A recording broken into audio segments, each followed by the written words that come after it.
You sent over some really interesting research on immunotherapy, and I have to say the article about LAG-3, that one really stood out to me. Yeah, it's definitely a hot topic. And I'm sure you're eager to unpack this a bit, why this is such a big deal. Absolutely. And I think what's so exciting about LAG-3 is not just about cancer treatment.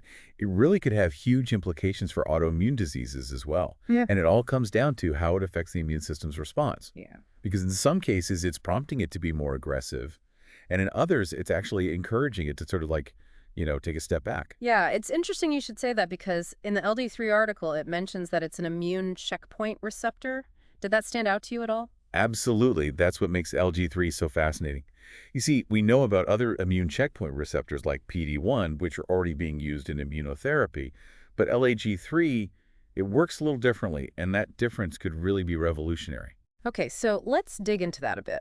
I think a lot of our listeners, they're familiar with T cells and how critical they are for a healthy immune response, but what makes LAG-3's impact on them so unique? So think of it this way. Our T cells, they're like the fighter cells, Yeah. right? They're constantly on patrol, looking for and eliminating threats, especially when it comes to cancer. Hmm. But sometimes cancer cells, they're sneaky. They can actually exploit the body's natural regulatory mechanisms. It's like they're hijacking the off switch for these T cells. Wow, that's wild. Yeah, and that's where LAG-3 and its counterpart PD-1 come in. They're both involved in this T cell exhaustion process, but they each go about in their own way. So it's not just one off switch, it's more like this really complex system of checks and balances, right? Exactly. So could you give us an example of that from the research? Sure. So we've got PD-1, which has been the focus of a lot of research already, and it mainly messes with the signals coming from the T cell receptor. And that's basically how the T cell recognizes its target. It's like jamming the communication system so the T cell doesn't get the right instructions. Oh, I see. But LAG-3, that's a whole other story. It directly stops the T cell from latching onto and attacking the cancer cell. It's almost like physically blocking the T cell from doing its job. So two different approaches, but both of them end up preventing the T cell from doing what it needs to do. Exactly. So then theoretically, if researchers could target both of these pathways at the same time, that would be like what? Removing the shackles entirely and letting the T cells just go to town? That's exactly right. And that's why there's this huge buzz around combining therapies that target both LA3 and PD-1. And the results from these recent clinical trials, they're really exciting, especially for some really aggressive cancers like melanoma, non-small cell lung cancer, we call it NSCLC, and renal cell carcinoma, or RCC. And what we're seeing is that this combination is showing better survival rates and way better responses than using either therapy alone. That's incredible. So this is really a big deal. It really is. It could change everything about how we treat these cancers. Yeah. Yeah, it's a game changer for sure. We could be talking about a completely different outlook for some really tough cancers. It's amazing. But what I found really fascinating was LAG-3's potential beyond just oncology. The article mentioned something about autoimmune diseases too. Right, right. And that seems like a whole other frontier. Absolutely. It's pretty amazing how LAG-3 has so many different possibilities. Yeah. Like with cancer, the problem is the immune system isn't active enough. It's letting the tumor just keep growing. But with autoimmune diseases, it's the opposite. Right. It's like the immune system's gone rogue. Exactly. It attacks the body's own tissues like they're foreign invaders. Right. Like multiple sclerosis, rheumatoid arthritis, type 1 diabetes. Those are all examples of that, right? Yeah, exactly. And that's where LAG-3 agonists could really come in. See, with cancer, we want to inhibit LAG-3, take the brakes off the T cells. But with autoimmune diseases, it might be that we actually want to do the opposite, enhance LAG-3, like tapping the brakes to calm the immune system down a bit. So it's less about disarming the system and more about finding that sweet spot. Yes, precisely. But of course, there are always going to be challenges when you're dealing with something as complicated as the immune system. Of course, yeah. And I imagine one of the biggest ones is making sure that anything you do is both safe and effective. I mean, are there concerns about side effects, especially when you're talking about either boosting or suppressing the immune response? Yeah, you've hit the nail on the head there. It's a real balancing act. The research does point to a risk of immune-related side effects. Like if you increase immune activity too much, you could end up with a lot of inflammation.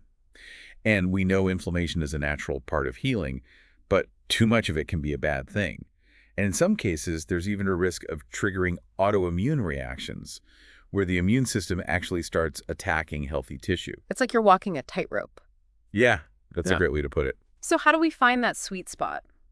where we're using the immune system's power but not pushing it too far. Well, it all comes down to understanding the specifics of how LG3 works within this incredibly complex system and how it's different for each person. And speaking of being different, the research did say that responses to these therapies can really vary. So it's not a one-size-fits-all kind of thing. So how do we go from, this broad understanding of how the immune system reacts to something that's really tailored to each person? Like, what's the key to getting to that level of precision? Well, that's where biomarkers come in, right? Okay, yeah. Or like, think of them as clues, you know. Right. That Okay. can help predict which patients are going to respond well to LAG-3 therapies. And just as important, maybe even more important, which patients might have a bad reaction. Oh, right. Yeah. So finding those reliable biomarkers for LAG-3, that's a huge focus of research right now Well, because it could completely change the game. We could go from this general approach to something that's much more precise. wow. So it's like we're moving away from this one-size-fits-all approach and going towards something that's way more personalized. Exactly. And it could even go further than that. I mean, Right. imagine personalizing not just the therapy, but the different combinations of treatments you use, Right. like combining LA3 inhibitors with other therapies, like PD-1 inhibitors, maybe even chemo. You could see some really powerful, long-lasting responses. It's like, composing this really carefully balanced symphony of immune modulation tailored to the individual patient. That's incredible. It seems like we're really moving towards this idea of not just targeting the disease itself, but actually fine-tuning the very system that's supposed to be fighting it. Exactly. And the really exciting thing is this research, it's not just relevant to cancer and autoimmunity. Remember that part in the article about LAG3 and infectious Oh, yeah. diseases? That really caught my eye. I mean, chronic infections, those are a whole different ballgame than cancer or autoimmune disorders, right? For sure. With chronic infections, it's not about an overactive or underactive immune system. It's about an exhausted one, Right, right? I see. It's been fighting for so long, it just can't keep up. Right, like with HIV or hepatitis B, Wow. tuberculosis, those kinds of things. Exactly. It's like your T cells have been running a marathon with no end in sight.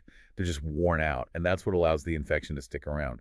So the big question is, can we use LAG3 to kind of give those T cells a second wind? So could LAG-3 be the key to like revitalizing those exhausted T cells, giving them the boost they need to finally get rid of that infection?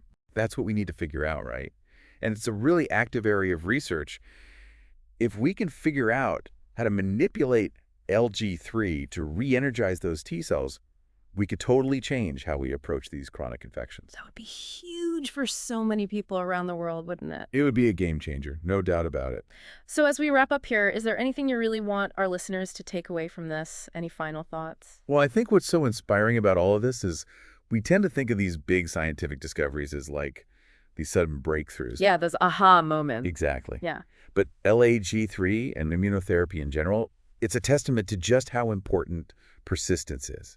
It's about really taking the time to understand the tiny details of how our bodies work. It's like piecing together this incredibly complex puzzle. That's a great way to put it. Yeah. And it's that dedication that leads to these amazing therapies. It's true. It really makes you appreciate the incredible things our bodies are capable of and the amazing work being done to understand it all. Well, I know I learned a lot today. This was a fascinating deep dive into the world of LAG-3.